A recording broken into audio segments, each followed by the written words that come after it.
A car that appears to materialize out of nowhere on an empty road in rural Africa, running without fuel, without charging, and without any visible energy source. At first, the footage looked like another online illusion, but the science behind it is far stranger and far more promising than anyone expected. This so-called black tech car isn't just a viral phenomenon. It's a challenge to everything we believe about energy itself.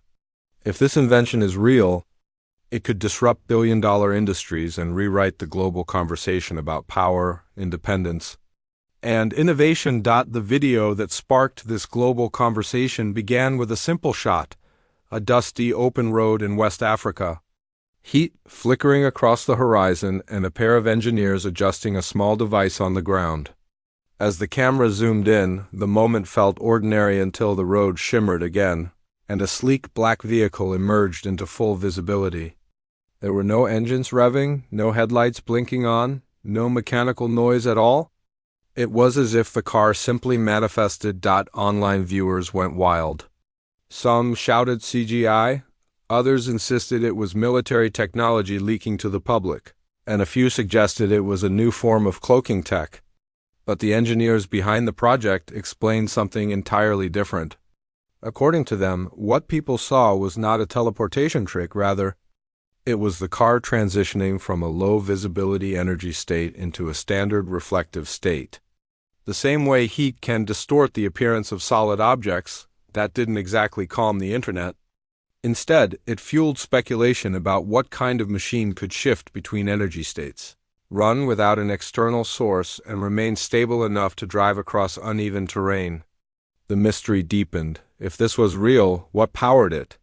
The term black tech didn't come from the car's color, but from a long-standing phrase used across African innovation communities to describe inventions created outside conventional research systems.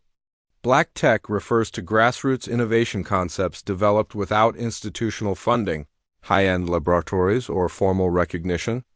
Instead, they emerge from necessity, creativity, and a deep understanding of local problems. The creators of this car belonged to a small research group operating out of Ghana in Nigeria. They were known in their region for unconventional experiments, especially those involving electromagnetic fields and resonant materials. According to their early interviews, they had spent years studying how certain minerals found in African soil interacted with pulsed electromagnetic charges. One of these materials, an unassuming matte black composite, became the foundation of the vehicle. It had unusual properties. It retained energy longer than expected, dispersed heat quickly, and responded strongly to controlled magnetic pulses. The team theorized that if they could synchronize these reactions, the material could harvest ambient electromagnetic energy from the environment. That idea wasn't entirely new, but their breakthrough was claiming they found a way to convert that ambient energy into stable mechanical motion powerful enough to drive a car. No gasoline, no solar panels, just locally sourced materials and resonant engineering. Most viewers expected the black tech car to be powered by solar energy or hidden batteries. But the engineers insisted the truth was far more radical. They described their invention as a resonant energy loop, a system that continuously cycles and amplifies low-level electromagnetic waves from the environment inside the vehicle. Layers of the black composite material are stacked around a small chamber. When exposed to a magnetic pulse generated by a compact coil, the material vibrates at a resonant frequency, absorbing energy from its surroundings, similar to how a tuning fork vibrates when exposed to sound waves. The captured energy is then channeled into a rotational mechanism that drives the wheels. The effect isn't perpetual motion. Rather, it's an efficient system for harvesting stray energy that already exists around us from radio waves, heat signatures, ground currents, and atmospheric electricity. The engineers admitted the energy output wasn't enormous, but their car was astonishingly lightweight, requiring far less power than traditional vehicles. Critics argued the explanation sounded too good to be true. If ambient energy could be harvested at that scale, wouldn't large corporations have done it by now? But the team countered by saying large corporations weren't looking in the right places. Africa's mineral compositions and natural electromagnetic environment, They claimed offered unique advantages that other regions overlooked. The skeptics didn't stay quiet for long.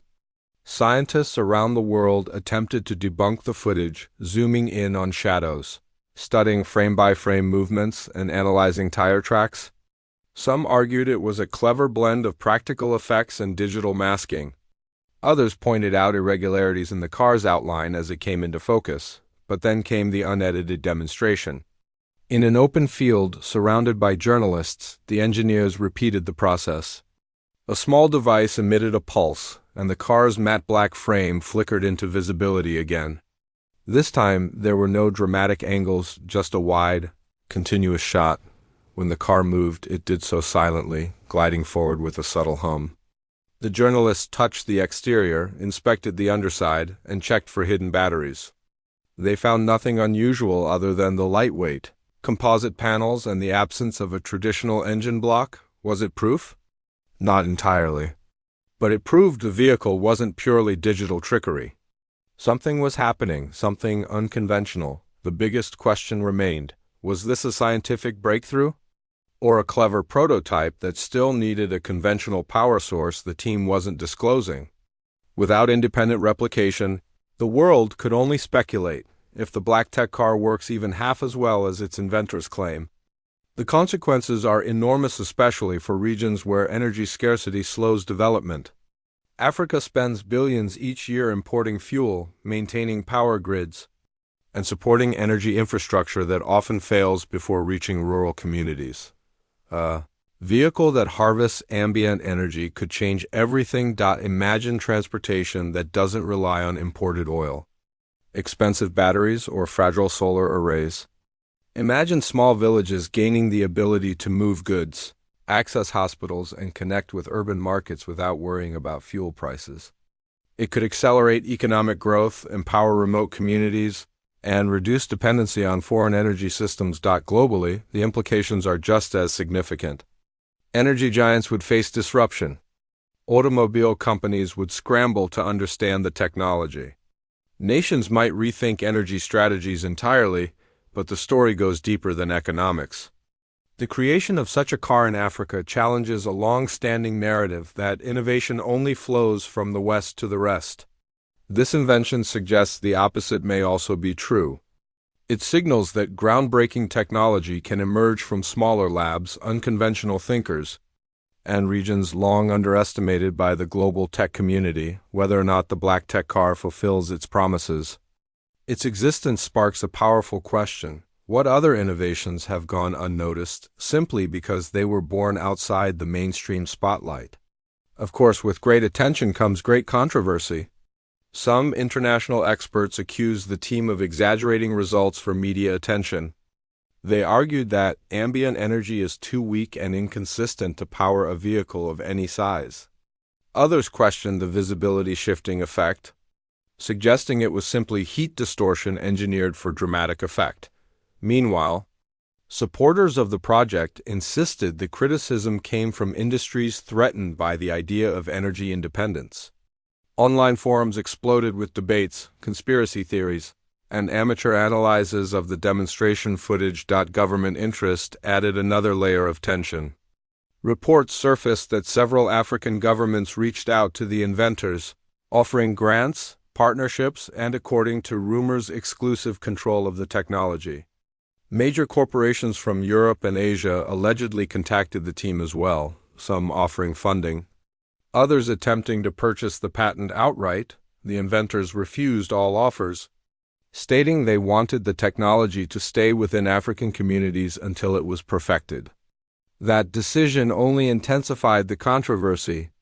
Were they protecting a revolutionary idea, or hiding a technological flaw that outsiders might expose?